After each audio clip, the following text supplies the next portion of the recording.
Hello everyone, मैं आपकी commerce teacher Sonu Patel. आज आपको आदर्श बही खाता प्रणाली के गुणों के बारे में जानकारी दूंगी। हमारा चैप्टर चल रहा है पुस्तक पालन। तो बात करते हैं पुस्तक पालन की आदर्श बही खाता प्रणाली के गुणों के बारे में। देखते हैं, वर्तमान में पुस्तक पालन की अनेक प्रणालियों प्रचलन में हैं तथा व्यापारी अपनी सुविधा के अनुसार व व्यापार के आकार प्रकार के अनुसार भी क्या करता है, किसी भी प्रणाली को प्रयोग में ला सकता है। तो इस प्रणाली की जो निम्नलिखित विशेषताएं क्या होनी चाहिए वो आपको मैं बताती हूँ। फर्स्ट है सरलता। बही खाता प्रणाली इतनी सरल होनी चाहिए कि सामान्य पढ़ा लिखा व्यक्ति भी उसका सुगमता से अनुसरण कर सके। सेकेंड है स्वच्छता और स्पष्टता। देखिए, बही खाता प्रणाली में स्वच्छता एवं स्पष्टता का गुण भी होना चाहिए। थर्ड है शीघ्रता। बही खाता प्रणाली ऐसी होनी चाहिए जिससे कि किसी भी प्रकार की सूचना को प्राप्त करने में अधिक समय ना लगे। फोर्थ है आपका मितव्ययिता। बही खाता प्रणाली अधिक व्ययशील नहीं होनी चाहिए, यानी कि ज़्यादा खर्चीली नहीं होनी चाहिए और वर्ण व्यापारिक की आर्थिक स्थिति के अनुकूल वर्ण व्यापार की आर्थिक स्थिति के वो अनुकूल होनी चाहिए। पांचवा पॉइंट है आपकी लोचदार। बही खाता प्रणाली का लोचदार होना आवश्यक है, जिससे कि व्यापार में वृद्धि के जो साथ साथ क्या होता है उसका विस्तार भी किया जा सके और व्यापार में कमी आने के साथ साथ उसमें भी कमी की जा सके। सिक्स पॉइंट है आपका वैज्ञानिक। बही खाता प्रणाली के नियमों व सिद्धांत में निश्चितता होनी चाहिए, जिससे कि उसका संबंध में किसी भी प्रकार से कोई कठिनाई उत्पन्न ना हो सके। इसका सेवन पॉइंट है पूर्णता। बही खाता प्रणाली ऐसी होनी चाहिए जो अपने आप में क्या हो, पूर्ण हो, अर्थात जो पुस्तक पालन के समस्त उद्देश्यों की पूर्ति करती हो। जिन सूचनाओं की व्यापारी को आवश्यकता हो वे उसे शीघ्रता और सुगमता से प्राप्त हो जाए।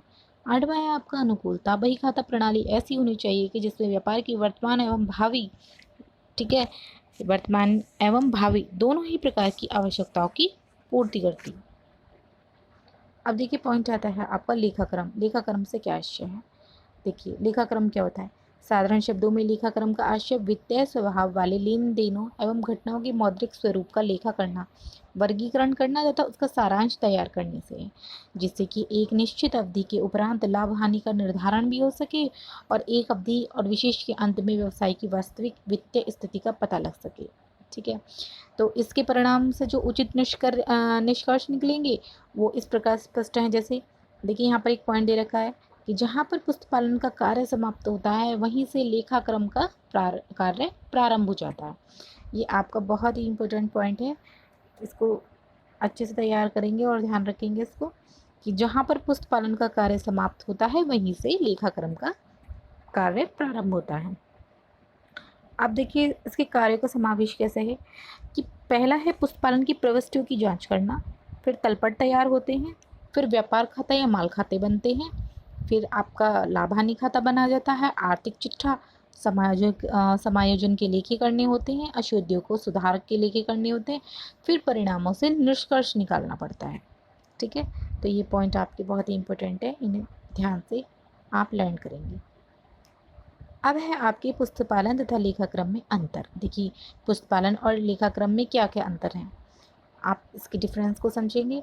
पहली है देखिए अवधि। पुस्तक पालन में क्या होती है कि इसके अंतर्गत दैनिक व्यवहारों को नियमानुसार लिखा जाता है और जो भी आपके देखिए दैनिक जीवन में जो भी दैनिक व्यवहार में जो भी आपके कार्य होते हैं, जो भी आपकी गतिविधियाँ होती हैं, इस कार्य की अवधि प्राय एक दिन भी हो सकती है। ठीक है, तो ये सारी चीज़ें हमें इसमें अवधि का ध्यान रखना पड़ता है। और देखिए, लेखाक्रम में होता है कि किसी व्यापारिक संस्था का लाभ हानि खाता, आर्थिक चिट्ठा प्राय वर्ष की किसमें अंत में तैयार किया जाता है।